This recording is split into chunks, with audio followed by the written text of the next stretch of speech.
जी फैसल वाउडर साहब, आपने राना सनाउल्लाह साहब की बात तो सुनी।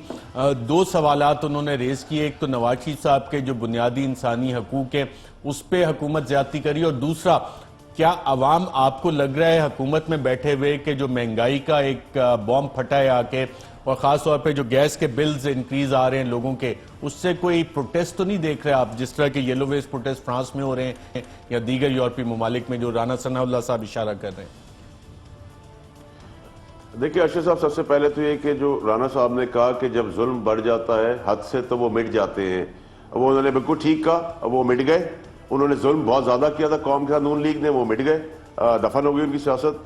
नंबर 2, राना साहब काबिल इज्जत है। उन्होंने कहा कि दर्जी के पास आप जाएं तो वो आप उसका काम नहीं है और वो जल्दी कपड़े देर से कपड़े देता है, जल्दी कपड़े देता है, तो मैं उनसे कहूंगा रेडीमेड कपड़े पहने, दर्जी के पास जाने की जरूरत नहीं है। तीसरी चीज ये कि जहां तक आपने गैस की बात की, मैं आपको थोड़ा क्लियर कर दूं, ये मेरे पास सारी चीजें अरशद साहब, ये सारे कागजात के अंदर अगर मैं सब चीजें आपको फैक्ट्स एंड फिगर्स बताना शुरू करूं तो एक तो सर ये कि मेरे पास ये जो हुकूमत आई, यानी कि तहरीक इंसाफ के पास जब आई, तो मैं 35 साल से हुकूमत में नहीं था।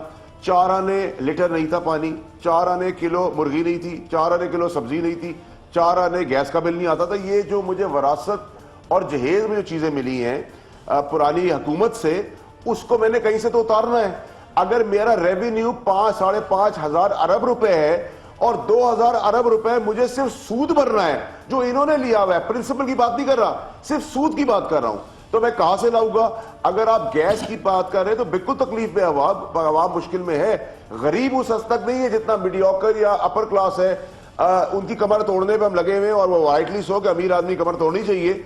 लेकिन सर मुझे ये भी तो बताएं कि मैंने जो इकदाम किए हैं मेरी हुकूमत ने, उसकी लिस्ट गिने तो मैं आपको अभी बता सकता हूं कि 5 महीने में जो मैंने अचीव किया मेरी हुकूमत ने, वो 35 साल में अचीव नहीं कर सके। आप FATF की लिस्ट देख लें, वो ग्रे पे खड़ी है, ब्लैक लिस्ट होने जा रही थी। स्टॉक एक्सचेंज इनके दीवार में 54,000 से 36,000 पे हुआ, 18,000 19,000 पॉइंट गिरे 4 महीने में। मेरी एतवार में 5 महीने में 2,000 पॉइंट नीचे हुए, 1,300 पॉइंट हमने रिकवर कर लिए। आप कंपटीशन करें, कंपैरिजन करें, सामने पेपर रख के, मेरे पास तो पेपर है। अरबों रुपए की जमीन मैंने ले ली। अमेरिका के साथ जो आप कागज निकाल के जेब से बातें करते थे, कॉरिडोर्स में तस्वीरें खिंचाते थे, वो आपसे बात करने आ गया। यही बातें आप कहते थे तालिबान खान है, यूटन खान है, आप टेररिस्ट के साथ बात कैसे करेंगे? आज पूरी दुनिया मान रही है। यही मजाक उड़ा रहे थे कि हम कभी हुकूमत में नहीं आएंगे, हम आ गए। यही मजाक उड़ा रहे थे हम वर्ल्ड कप नहीं जीतेंगे, हम जीत गए।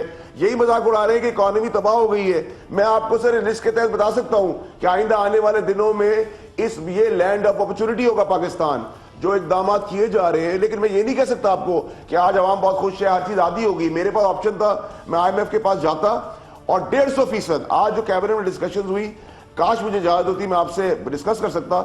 उसमें जो खौफनाक चीजें खान साहब ने बताई, प्राइम मिनिस्टर साहब ने, अगर हम IMF के जाते, आज से पहले हर हुकूमत IMF के पास पहले जाती है और उनसे कर्जा लेती है। हम इंस्टॉलमेंट्स पे कर रहे हैं बगैर IMF के जाए हुए। हम बैंक करप्सी से, डिफॉल्ट होने से रोक गए बगैर IMF के जाने से। हमने सारे हमारे फ्रेंडली कंट्री जो भाई ब्रादराना मुल्क है हमारे, हमसे उन्होंने मदद ली। उस मदद के तहत IMF का जब जाएंगे तो जो 10 रुपए उन्होंने हम पे लगाने को कहा था एज ए कंडीशन, वो 2 रुपए हो जाएगी। लेकिन अगर हम IMF का चले जाते तो मुल्क टूट जाता। प्लस सर मुझसे आप 65 साल का सवाल कर रहे हैं, मैं तो हुकूमत में अभी आया हूं। मैं कैसे ये कह दूं कि जो सारा कुछ पीछे का मलबा आपने गिराया हुआ है मुझ पर, आप फैक्ट्स एंड फिगर देखे। राना साहब मेरे से बहुत सीनियर पॉलिटिशियन है। 5,500 अरब रुपए हमारी कमाई है और 2,000 अरब रुपए मैं सिर्फ सूद में दे रहा हूं। प्रिंसिपल तो मैं अदा ही नहीं कर रहा, असल तो मैं दे ही नहीं रहा। तो जब मैं असल दूंगा तो मैं तो नेगेटिव में वैसे ही खड़ा हो जाऊंगा। तो मुझे आवाम के ऊपर ही ये चीजें डालनी पड़ेंगी टाइमिंग के लिए। और सारी इकोनॉमीज, ग्रोइंग इकोनॉमीज इतना ग्रो होती है। मुझे आप कह रहे हैं मेरी वजारत में पानी के लिए, डैम के लिए खरबों रुपए चाहिए। मैं आपको देखा कहीं फेडरल गवर्नमेंट के पास आया मुझे पैसे दे, मैं पब्लिक पार्टनरशिप में जा रहा हूं। वी आर फाइंडिंग अ वे और सोल्यूशन सर, फाइंडिंग अ वे और सोल्यूशन, रास्ते निकाल रहे हैं, हल निकाल रहे हैं। और आपसे वेरी क्विकली फैसल वाडर साहब जानना चाहूंगा, अगले माह सुना है कुछ मजीद सऊदी अरेबिया से इन्वेस्टमेंट एग्रीमेंट साइन हो रहे हैं, $14 बिलियन के। मोहम्मद बिन सलमान सऊदी क्राउन प्रिंस आ रहे हैं गालिबन दूसरे या तीसरे हफ्ते में। क्या ये इतलात सही है कि 12 से 14 अरब डॉलर की फर्दर इन्वेस्टमेंट्स के एग्रीमेंट्स हुकूमत साइन करने जा रही है सऊदी अरेबिया से? अर्शद साहब, दोनों खबरें आपकी बिल्कुल ठीक है। हिस्टोरिकल इन्वेस्टमेंट होने जा रही है सऊदी अरेबिया की तरफ से, इंशाल्लाह दूसरे हफ्ते में आप खुशखबरियां सुनेंगे। और दूसरी चीज है कि राना साहब की मैं अर्ज कर दूं कि हम जब जाएंगे, क्योंकि हम जाने वाले नहीं है अगले 5 साल के बाद भी इंशाल्लाह अल्लाह के हुक्म से, तो हम कोई कर्जा भी नहीं छोड़ के जाएंगे, कर्जा भी खत्म करेंगे और नए कर्जा जब नहीं होगा तो फिर नए सिरे से 10 साल के लिए फिर हम है। तो हम प्लान अपना वो कोई कर रहे हैं कि हम ये 5 साल अल्लाह के हुक्म से पूरा करेंगे और अगले 5 साल में जैसे आप खड्डा खोद के जाते थे दूसरे के लिए, हम खड्डा भर देंगे, क्योंकि अगले 5 साल भी हमने रहना है और उसके अगले 5 साल भी इंशाल्लाह रहेंगे जब कौम को हम ले आएंगे जो तवक्कात उनकी हमसे हैं। तो हम बड़ा लंबी प्लानिंग है। फैसल बाडा साहब, मैं एक वक्फा लेता हूं भाई, बिल्कुल वक्फा लेता हूं। इस लंबी प्लान के हवाले से नून लीग के ख्यालात कुछ और है।